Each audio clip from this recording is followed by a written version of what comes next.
November 16, 2022, before sunrise, the Moon is near the Sickle of Leo. During the early evening, the three bright outer planets, Mars, Jupiter, and Saturn, are visible along an arc across the sky. Chart caption, 2022, November 16, the nearly last quarter moon is near the Sickle of Leo before sunrise. By Jeffrey L. Hunt. Chicago, Illinois, sunrise, 6:42 a.m. CDT, sunset, 4:29 p.m. CDT. Check local sources for sunrise and sunset times for your location.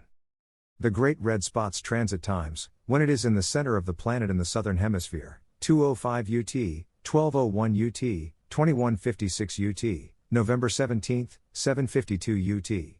Convert the time to your time zone. In the US, subtract 5 hours for EST, 6 hours for CST, and so on. Use a telescope to see the spot. Here is today's planet forecast. Morning sky.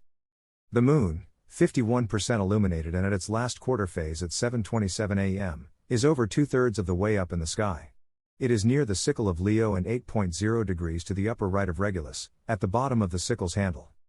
Leo is a westward-facing lion that somewhat resembles its namesake. The sickle outlines the head, while the haunches are dotted by a triangle with Bola, the tail, on the east end. The star above Regulus is named Eta Leonis, Eta Leo. Later today, the Moon covers or occults Eta for sky watchers in Asia. See this source for specific information. Chart caption, 2022, November 16, Mars is in the western sky before sunrise. Bright Mars is farther westward, less than halfway up in the west, nearly between the Bull's Horns, Elnath and Zeta Tauri. The red planet is retrograding in front of the stars of Taurus. This illusion started October 30 and continues until nearly mid-January 2023. Earth is quickly catching up to Mars, passing between the Sun and the planet on December 7. As our planet moves between the two, the line of sight from Earth, that normally moves eastward against the stars, shifts westward, causing the planet to appear to back up or move westward. Topaz Arcturus and Sapphire Spica continue to appear higher each morning in the eastern sky. Arcturus is nearly 1/3 of the way up in the east, while Spica is lower in the east-southeast.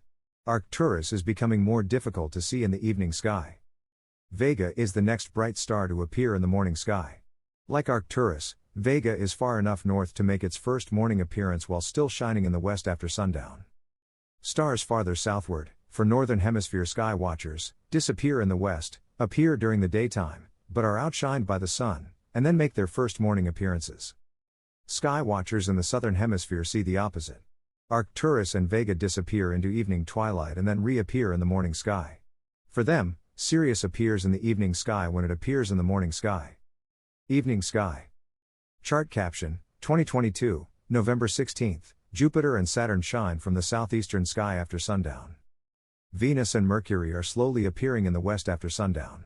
Mercury sets 9 minutes after sunset. Venus follows 11 minutes later. As the sky darkens, bright Jupiter is in the southeast. Its retrograde ends in about a week against a dim Pisces star field. The star Deneb Kaitos, the tail of the sea monster, is below the Jovian giant. It is about 1/3 of the way from the horizon to the star. Dimmer Saturn is nearly south, moving eastward near Nishira and Deneb Algedi in eastern Capricornus. Look for the star Fomalhaut, the mouth of southern fish, low in the southeast. Frequent readers and podcast listeners may notice that there are many Denebs in the sky. This morning, the lion's tail, Bola, was mentioned. Deneb Kaitos and Deneb Algedi, other tails on constellations, are in the evening sky. Chart caption, 2022, November 16, Mars is in the eastern sky at 4 hours after sundown. Mars rises about 2 hours after sundown. 2 hours later, it is about 20 degrees up in the east-northeast. Jupiter is in the south and Saturn is low in the southwest, at about the same altitude as Mars. These bright outer planets arc across the sky from east-northeast to southwest. These three planets appear in this configuration earlier each week. Near year's end, Venus and Mercury join them after sundown, forming a display of 5 bright planets. Dimmer Neptune and Uranus are along the arc as well. The Moon joins them December 24-28 before Mercury exits the western sky. Standing on Earth, the 7 other planets of the modern solar system model are seen across the sky.